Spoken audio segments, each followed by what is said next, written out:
আসসালামু আলাইকুম viewers, welcome to our another video. কেমন আছেন সবাই? আশা করছি সবাই ভালো আছেন এন্ড আলহামদুলিল্লাহ আপনাদের দোয়ায় আমরাও ভালো আছি। তো গাইস, আজকে অনেক দিন পরে প্রশ্ন উত্তর এপিসোডের ভিডিও নিয়ে আসলাম। আজকে আপনাদেরকে অনেক প্রশ্নের উত্তর দিব, আপনার সঙ্গেই থাকুন আর পুরো ভিডিও দেখুন। তো গাইস, আজকেও আমাদের সাথে আছেন আমাদের সবার প্রিয় মাসুম ফারাবি ভাই। আসসালামু আলাইকুম ভাই। ওয়ালাইকুম আসসালাম। দীর্ঘদিন পরে মাসুম ভাইকে আমাদের মাঝে ফিরে পেলাম। তো মাসুম ভাই, আজকে আপনার কাছে আমরা অনেক অনেক প্রশ্ন করব, আপনি আমাদেরকে অবশ্যই উত্তর দিতে হবে ইনশাআল্লাহ তো গাইস, দিন আসতে পারি নাই, সবার কাছে আমি দুঃখিত। অনেক কাজের ব্যস্ততার মাঝে আজকে আসছি, আজকে অনেক দিন পর ছুটি পেয়েছি আর কি। তো গাইস, আপনারা আর দেরি না করে ভিডিওতে অবশ্যই একটি লাইক করে ফেলেন আর সব প্রশ্নের উত্তর এই মুহূর্তে পেয়ে যাবেন।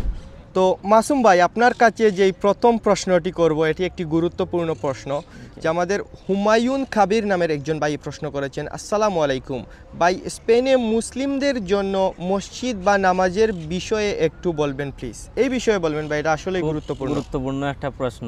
ওইটা আপনি মাদ্রিদে বলেন আর বার্সেলোনায় বলেন, প্রত্যেকটা রাস্তায় রাস্তায় মসজিদ আছে, এইটার জন্য কোনো সমস্যা হয় না। বাংলাদেশি কমিউনিটি আছে, মরক্কিস কমিউনিটি আছে, পাকিস্তানি কমিউনিটি আছে, ওইটা অনেকগুলো মসজিদ পাবেন, ওইটা কোনো সমস্যা নাই। প্রত্যেকটা রাস্তায় রাস্তায় মসজিদ আছে, আপনারা চাইলে আপনাদের বাচ্চাদেরকে মাদ্রাসায় ভর্তি করতে পারবেন। স্পেনের বিভিন্ন জায়গায় বিভিন্ন সিটিতে অনেক মসজিদ, মাদ্রাসা সবকিছুই আছে, এই বিষয়ে কোনো সমস্যা নেই। আশা করি আপনার প্রশ্নের উত্তর পেয়েছেন। আমরা চলে যাচ্ছি পরবর্তী প্রশ্নে। রতন নামের একজন ভাই প্রশ্ন করেছেন, ভাই ফ্রান্সে অ্যাসাইলাম মেরে যদি আমি 4-5 মাস পর আবার স্পেনে চলে যাই, স্পেনে আমার কাগজ হতে কি কোনো সমস্যা হবে? এই বিষয়ে একটু বলবেন। এই অনেকগুলো ভিডিও দেওয়া হয়েছে প্রশ্ন উত্তরে, আপনি যদি চেক করেন পেয়ে যাবেন ইনশাল্লাহ। এরপরে আবারও বলতেছি, শুধু ফ্রান্সে না, ফ্রান্স, ইটালি, কোনো দেশে যদি আপনার অ্যাসাইলাম থাকে, ওইটা আপনি দয়া করে ক্যান্সেল করে আসবেন স্পেনে, আপনার জন্য বেটার। যদি আপনি ক্যান্সেল করতে না পারেন, স্পেনে আসার পরে ভালো একটা উকিল ধরে আপনার ফিঙ্গারটা কাটতে হবে, এরপরে আপনি কাগজটা জমা করতে হবে। মানে এক কথা, সোজা কথা হচ্ছে, আপনার ইউরোপের অন্যান্য দেশে যদি অ্যাসাইলাম করা থাকে, সেই অ্যাসাইলটি আপনি ক্যান্সেল করে পরবর্তীতে আপনি স্পেনে বৈধতার জন্য অ্যাপ্লাই করবেন। ইউরোপের সব দেশে না, এই যে রোমানিয়া করেছে, এগুলা গণাত ধরা হয় না। মানে একটু ফ্রান্স, ইতালি, বড় বড় দেশগুলো আর কি, যেমন ইটালি, জার্মানি, ফ্রান্স, এগুলো আর কি, এগুলো একটু প্রবলেম হয় আর কি, ওইটাই। তো আরেকজন ভাই প্রশ্ন করেছেন, ভাই সরকারি এনপাদ্রনামিento পাইতে যেই প্রসেসটা করতে হয়, এই বিষয়ে একটু বলবেন। আসলে এই বিষয়ে আমাদের অলরেডি ভিডিও আছে। এরপরে যখন আপনি বলতেছেন, আমি আবারও বলি, এনপাদ্রনামিento সরকারি পেতে হলে আপনি যখন স্পেনে আসবেন, আসার পরে আপনার পাসপোর্টটা নিয়ে একটা অ্যাপয়েন্টমেন্ট নিয়ে আপনি আজুন্তামেন্ট অফিসে যেতে হবে। ওইটা আমরা স্ক্রিনে লিখে দিব। জি, আজুন্তামেন্ট অফিসে যাওয়ার পরে উনাকে এই অ্যাপয়েন্টমেন্ট নিয়ে যাওয়ার পরে উনাদেরকে বলবেন যে আমি ফিখো ডোমিসিলিও আমি পেপারটা জমা দিতে চাই। মানে রেড ক্রস। জি, রেড ক্রস, ওইটা আমরা বাঙালি বলি রেড ক্রস, কিন্তু স্প্যানিশে ওইটা ফিখো ডোমিসিলিও আর কি। তো ওইটা বলার পরে ওরা একটা পেপার দিবে, ওই পেপারটা আপনি ফর্ম ফিল আপ করে আপনি জমা দিয়ে আসবেন। আচ্ছা মাসুম ভাই, আর একটি জিনিস এনপাদ্রনামিentoর বিষয়ে ক্লিয়ার করে ফেলি। যে এনপাদ্রনামিento করতে গেলে কি অরিজিনাল পাসপোর্ট নিয়ে যেতে হবে বা ফটোকপি নিয়ে গেলে হবে? এই বিষয়ে একটু বলবেন। ওইটাও যে রেড ক্রসে যদি করতে হয়, ওইটা অরিজিনাল পাসপোর্ট লাগবে। আর যদি কারো বাসা থেকে করতে হয়, কারো মালিকানা ঘরে যদি করেন, আপনি এই স্ক্যান কপি দিলেই হয়ে যাবে। আচ্ছা, সেই ক্ষেত্রে তার অরিজিনাল পাসপোর্ট না নিলেও চলবে। আর আরেকটি জিনিস মাসুম ভাইকে প্রশ্ন করি, যে অনেকেই ফুড ডেলিভারির বিষয়ে প্রশ্ন করেন, ভাই আমি এনপাদ্রনামিento করেই কি ফুড ডেলিভারি করতে পারবো? জি না, মানে ফুড ডেলিভারি করতে পারবো? ফুড ডেলিভারি আপনি যে কারো করতে পারবেন, কাজ করতে পারবেন। কাজ যদি আপনার এনপাদ্রনামিento নাও থাকে, আপনি কাজ করতে পারবেন। ওইটা কোনো ধরাবান্ধা নাই। যে কোনো মানুষের কাছ থেকে একটি আইডি বাড়ায় নিয়ে চালাতে পারবেন, সেক্ষেত্রে আপনি পারবেন। ওইটার জন্য এনপাদ্রনামিento হলো একটা আপনি বসস্থানের জায়গা, ওইটা দিয়ে আপনি ওইটার একটা ডকুমেন্ট থাকে, যাতে ওইটার সময় যখন 2 থেকে 3 বছর হবে আপনি পেপারটা জমা করতে পারবেন, এছাড়া আর কিছু না। ওইটা আপনার ডকুমেন্ট না। আরেকটা জিনিস বলি, আরেকজন ভাই আমাকে বলেছেন যে ভাই 18 বছরের নিচে হলে কি ঘরের অ্যাড্রেস বানাতে পারবো কিনা, এই বিষয়ে একটু বলবেন। এবারে ছোট বাচ্চা সহ এই দেশে মানে এনপাদ্রনামিento লাগে, মানে আপনার যখন 1 বছর হবে পরে এই দেশে এনপাদ্রনামিento লাগে। মানে এটা হচ্ছে আপনার একটি ঘরের অ্যাড্রেস, এই অ্যাড্রেসে আপনার মনে করেন চিঠি আসবে, বিভিন্ন ইনফরমেশন আসবে। এইটাই তো। ঠিক আছে মাসুম ভাই, আমরা চলে যাচ্ছি পরবর্তী প্রশ্নে। তো মাসুম ভাই, আমরা আরও কিছু বিষয়ে জানতে চাইবো।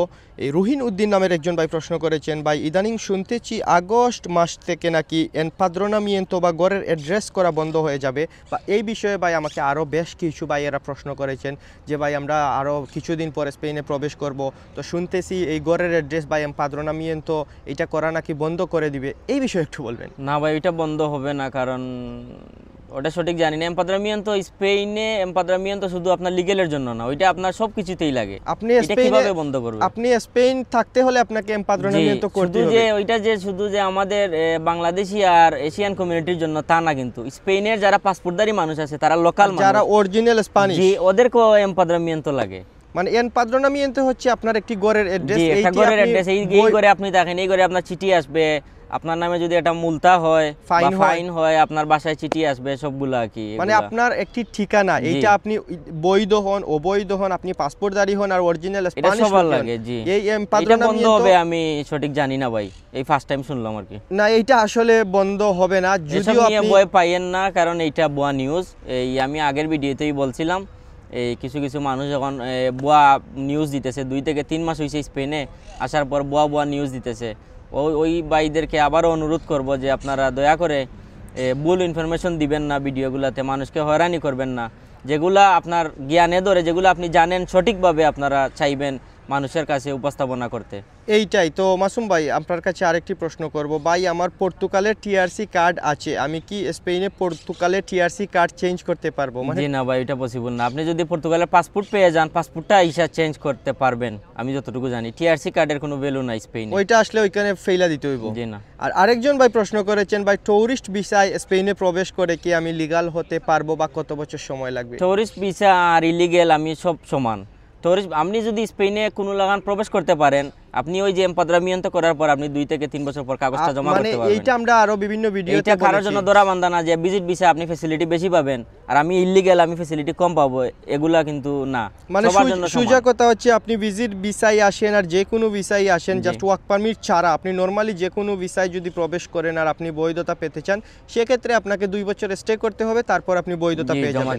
আর কেউ যদি ওয়ার্ক পারমিট ভিসায় আসে, সেক্ষেত্রে এটা অন্য প্রক্রিয়া চলে যায়। অন্য প্রক্রিয়া এরকম আসছে, মানে আমি দেখি নাই আর কি, যদি হয় এগুলো আমার জানা নাই ভাই। ওয়ার্ক পারমিটে আসার সিচুয়েশনটা কি আমি ওইটা জানি না। আচ্ছা, তো মাসুম ভাই আপনাকে অসংখ্য অসংখ্য ধন্যবাদ। আমরা চলে যাচ্ছি পরবর্তী প্রশ্নে। তো মাসুম ভাই, আমাকে আরও বেশ কিছু ভাই প্রশ্ন করেছিলেন যে ভাই আমরা ফ্রান্সে থেকে কি আমরা এমপাদ্রোনামিয়েন্তো করতে পারবো কি না। আর আরেকটি বিষয় ক্লিয়ার করি, অনেকেই ইদানিং বিভিন্ন দেশ থেকে এসে এমপাদ্রোনামিয়েন্তো বা ঘরের অ্যাড্রেস করে আবার অন্যান্য দেশে চলে যায়, তাদের উদ্দেশ্যে মাসুম ভাই আপনি একটু বলবেন। দেখেন, এই সবাই এমপাদ্রোমিয়েন্তো করতে পারবে, কিন্তু প্রবলেম হচ্ছে সেফ থাকেন। যদি আপনি ধরা খান বর্ডারে, আপনার এমপাদ্রোমিয়েন্তো ক্যান্সেল হয়ে যাবে ভাই, ওইটা সতর্কতা থাকতে হবে। এমপাদ্রোমিয়েন্তো কিন্তু বাংলাদেশ থেকেও হয়, আপনি বাংলাদেশে আছেন, আপনার এমপাদ্রোমিয়েন্তো এখানে হবে, আপনার যদি পরিচিত মানুষ থাকে উনি আপনার পাসপোর্ট নিয়ে গিয়ে করতে পারবে। কিন্তু যদি আপনি বর্ডারে ফিঙ্গার খান, তাহলে কিন্তু অনেক প্রবলেম। মানে কোনো ভাই এইটা মানে এই অন্যান্য দেশ থেকে এমপাদ্রোনামিয়েন্তো না করাটাই উত্তম। আপনারা স্পেনে সশরীরে থাকুন, তারপর আপনারা ঘরের অ্যাড্রেস বা এমপাদ্রোনামিয়েন্তো তৈরি করুন, এইটাই তো মাসুম ভাই। তো ঠিক আছে মাসুম ভাই, আপনাকে ধন্যবাদ। তো আরেকটি প্রশ্ন করে ফেলি, যে একজন ভাই বলেছেন ভাই এমপাদ্রোনামিয়েন্তো এটা আসল না নকল, এটা বুঝবো কিভাবে? এটা আপনি পাসপোর্ট দিয়ে যখন মেশিন থেকে তুলবেন, যদি এমপাদ্রোমিয়েন্তো নকল হয় তাহলে উঠবে না, বা স্ক্যান করে দেখতে পারবেন। এমপাদ্রোমিয়েন্তোর উপরে একটা স্ক্যানের অপশন আছে, স্ক্যান করে আপনি স্ক্যান করলেই আপনি বুঝতে পারবেন এই এমপাদ্রোনামিয়েন্টোটা আসল না নকল, এটা খুব সহজেই বোঝা যায়। তো মাসুম ভাই, আমাদের একজন ভাই একটি গুরুত্বপূর্ণ প্রশ্ন করেছেন। তো উনি বর্তমানে ডেনমার্কে আছেন ওনার ওয়াইফ সহ। তো ওনার ভিসার মেয়াদ আছে আরও 3 বছর। তো ওনার 2 মাস পরে বাচ্চা হবে। তো উনি চাচ্ছেন এই মুহূর্তে স্পেনে ঘরের অ্যাড্রেস বা এমপাদ্রোনামিয়েন্তো করতে। তো যখন উনি এই মুহূর্তে স্পেনে এমপাদ্রোনামিয়েন্তো বা ঘরের অ্যাড্রেস করে ফেলবেন, তো বাচ্চা হবে 2 মাস পরে। তো যখন বাচ্চা হবে, তারপর যখন বাচ্চাকে নিয়ে আবার স্পেনে প্রবেশ করবে, আমি বলি প্রশ্নের মুখোমুখি হতে পারেন। তখন ধরেন আপনি এমপাদ্রোমিয়েন্তো এমন করছেন, বাচ্চা হয়েছে 2 মাস পরে, তখন বার্থ সার্টিফিকেটটা থাকবে ডেনমার্কের। তখন এই 2 মাসে আপনি কিভাবে গেলেন এমপাদ্রোমিয়েন্তো দিয়ে, আপনার কোনো ডকুমেন্ট নাই, আপনি কিভাবে গেলেন ডেনমার্কে, ওইটার একটা প্রশ্ন থাকতে পারে।